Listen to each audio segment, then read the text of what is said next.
Global happenings today. We communicate. We analyze global news. Hello beautiful people, welcome back to our channel. Some few days back, even some few hours ago, there have been information making rounds that some of the silent supporters of GEJ, that's Goodluck Jonathan, former president of Nigeria, have been clamoring, insisting that Jonathan would love to throw himself fully in the ring, allegedly so, that the only reason why he has not openly declared is because he wants to first speak with Peter Obi and get his consent, because there's been pressure mounted, especially from the northern hemisphere, northern region of the country, for him to run again. Remember, he did 6 years, 2 years completion of late Yaradua, and 4 years a tenure for himself, so he's eligible again to run. Like we thought, of course, there have been a lot of rumor here and there that the GEJ is not eligible, but he hasn't sworn in twice. But meanwhile, Peter Obi himself personally have decided to open up to Nigerians that finally he has, or GEJ, Goodluck Jonathan, has met with him and they have discussed. All eyes seem to be on the discussion. Let's dive into the news proper to find out exactly what is going on and what some of the supporters are saying concerning this matter. But before we go into the news proper, please subscribe to our channel. Now, according to Peter Obi, this is actually coming from Peter Obi himself directly. He said, and I quote him, some few minutes ago actually, he said, "Today in Abuja, I met with my very dear elder brother, a statesman and a leader, the former president, Goodluck Jonathan, otherwise at GE Jonathan. We had a fruitful closed-door meeting and discussed the state of our dear nation, PO. As we speak, the obedient have flooded in for him to expatiate on what they discussed. And a whole lot of them said a lot of things, but this particular one caught my attention. But before what Nigeria said, let's quickly give you what ADC party said concerning this duo. They said two men who embody statesmanship and dignity in leadership, seen at Peter Obi and at GE Jonathan, together is a reminder that Nigeria still has leaders driven by service, humility, and vision. This is the Nigeria we deserve." Can we agree less? Of course, we can't agree less. But let's also continue to find out what some other person said. This one here said very quickly. I'm going to take some of their reactions. So, "I didn't think politics would affect my life until my university days. Then one day, exactly the day the general election result that declared Buhari president, my mom called me and told me that even she as a woman cannot do what President Jonathan did. She was so angry that Jonathan conceded to victory so easily. May her gentle soul rest in peace, because she had predicted hardship before her demise. May Peter Obi happen to Nigeria." As in come 2027, Peter Obi 2027. I say an amen to that. Honestly, I say an amen to that, because honestly, Nigerians are really looking forward to. But this is what caught my attention, and I'm sure it caught many of you. It will catch many of your attentions as well. This guy said, he said, at PO, you just lied a bit. GEJ, that's Goodluck Jonathan, possibly informed you to drop the 2027 presidential ambition. I hope you informed him of the obedient decision. Is Peter Obi or nothing? Okay, let's look at this. Somebody said the day the news will finally break, APC ERAT will start convulsing. I'm not even going there now. I'm looking at what this guy said.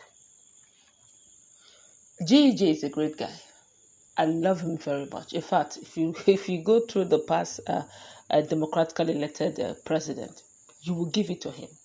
In fact, it was actually in his tenure that Nigeria's economy became one of the fastest growing, especially in Africa.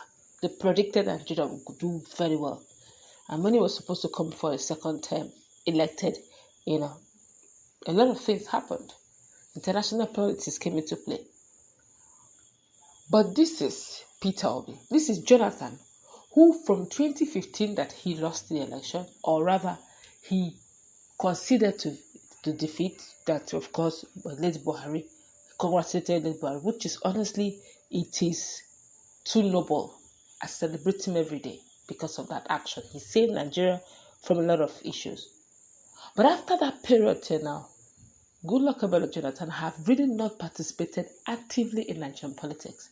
He has been seen, talking about international politics. He has been giving awards, speeches. He goes about in honorariums, honorary speeches, making us proud. Anytime, anywhere we all see him, we genuinely respect him.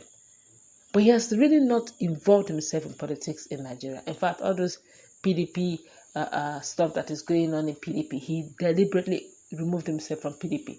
Even though Wike will stylishly want to drag him into an unnecessary show of, discussion, he just deliberately avoids it. He tries to talk about positivity. He tries to engage that we should get it right in this country. But he has really not thrown himself in the ring and said, okay, let's do this. Although there has been pressure, and I also remember that Wike had insisted that in all that he does, he shouldn't throw himself in the ring. And the same people who betrayed him are on standby. The same people who betrayed him are still on standby to betray him again. After all, does not know who and what and whatever. But I believe it's time to Peter Obi. Peter Obi have shown interest from the word go. From 2023, in fact, from 2022, now Peter Obi said, okay, he declared to run. Nigeria said, why can't you run? He left PDP, went to LP. Of course, he did his grassroots. He had just 9 months to do a lot of, politicking, a lot of campaigning, mostly on social media. But he still got a chunk vote. In fact, results that are coming out, a lot of confessions are being made now that he actually won both landslide victory in Lagos and in Port Harcourt, of which they gave him a marginal victory in Lagos and they denied him victory in Port Harcourt, Rivers State. But right now, Peter Obi, even when it has been declared, they say go to court. He went to court, he lost. Even when they said he has, the whole thing is done and dusted, they swore in the president, Bola Ahmed Tinubu.